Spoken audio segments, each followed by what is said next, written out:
दोस्तों, अगर भारत से यूरोप तक सामान सिर्फ कुछ ही दिनों में पहुंचने लगे, अगर दुनिया का सबसे बड़ा व्यापारिक रास्ता अब चीन नहीं बल्कि भारत के हाथ में आ जाए और एक ऐसा कॉरिडोर बन जाए जो एशिया, मध्य पूर्व और यूरोप को एक ही नेटवर्क में जोड़ दे, तो क्या दुनिया की ताकत का संतुलन बदल जाएगा? दोस्तों, यही है आईएमईसी कॉरिडोर, एक ऐसी परियोजना जिसे कई विशेषज्ञ 21वीं सदी का सबसे बड़ा जियोपॉलिटिकल प्रोजेक्ट मान रहे हैं। लेकिन सवाल यह है कि क्या आईएमईसी सच में चीन के बेल्ट एंड रोड इनिशिएटिव को चुनौती दे पाएगा? आइए समझते हैं पूरी कहानी। आज दुनिया का ज्यादातर व्यापार समुद्र के रास्ते होता है। भारत से कोई कंटेनर यूरोप भेजना हो तो उसे अरब सागर, लाल सागर, स्वेज नहर और फिर भूमध्य सागर से होकर गुजरना पड़ता है। इसमें कई हफ्ते लग जाते हैं। इसके अलावा अगर किसी क्षेत्र में युद्ध हो जाए, जैसे लाल सागर में हमले, तो पूरा व्यापार प्रभावित हो सकता है। यही कारण है कि भारत, अमेरिका और यूरोप एक नया रास्ता चाहते थे जो तेज भी हो, सुरक्षित भी हो और भविष्य के लिए ज्यादा भरोसेमंद भी हो। अब समझते हैं कि आईएमईसी आखिर है क्या।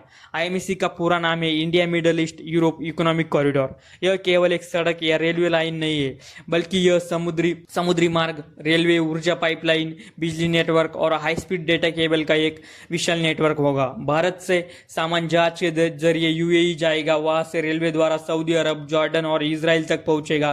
फिर इसराइल के हाइफा पोर्ट से जहाज यूरोप के लिए रवाना होंगे।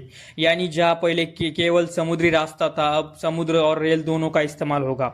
अब सबसे बड़ा सवाल, भारत को इससे क्या फायदा होगा और भारत इसमें इतना निवेश क्यों कर रहा है? इसका पहला फायदा है, यूरोप तक सामान पहले से ज्यादा तेजी से पहुंच सकता है। दूसरा, ट्रांसपोर्ट की लागत कम हो सकती है। तीसरा, भारत दुनिया के सप्लाई चेन नेटवर्क का केंद्र बन सकता है। और चौथा, भारत की रणनीतिक ताकत कई गुना बढ़ सकती है।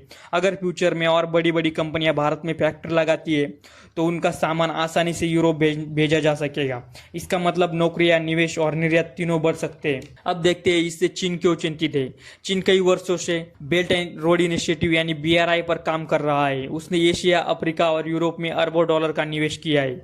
लेकिन आईएमईसी को कई लोग बीआरआई का विकल्प भी मानते हैं। अगर भारत, मध्य पूर्व और यूरोप के बीच व्यापार तेजी से बढ़ता है तो चीन का प्रभाव कुछ क्षेत्रों में कम हो सकता है। यही कारण है कि आईएमईसी को सिर्फ आर्थिक नहीं बल्कि जियोपॉलिटिकल प्रोजेक्ट भी कहा जाता है।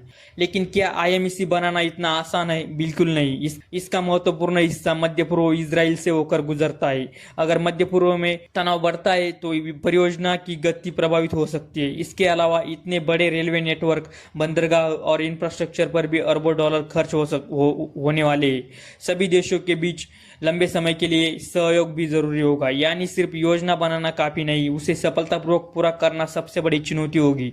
अगर आईएमईसी सफल होता है तो यह सिर्फ व्यापारिक कॉरिडोर नहीं होगा, यह भारत, मध्य पूर्व और यूरोप के रिश्तों को नई दिशा दे सकता है। भारत को वैश्विक सप्लाई चेन का महत्वपूर्ण केंद्र बना सकता है और आने वाले दशकों में दुनिया के व्यापार का नक्शा बदल सकता है। लेकिन क्या आईएमईसी वास्तव में चीन के बीआरआई को चुनौती दे पाएगा या फिर यह सिर्फ एक महत्वाकांक्षी सपना बनकर रह जाएगा? आपकी राय कमेंट करके जरूर बताएं। अगर आपको ऐसे ही जियोपॉलिटिक्स और डिफेंस से जुड़े वीडियोस पसंद है तो वीडियो को लाइक और चैनल को सब्सक्राइब करें। तो मिलते हैं अगली वीडियो में, तब तक के लिए जय हिंद।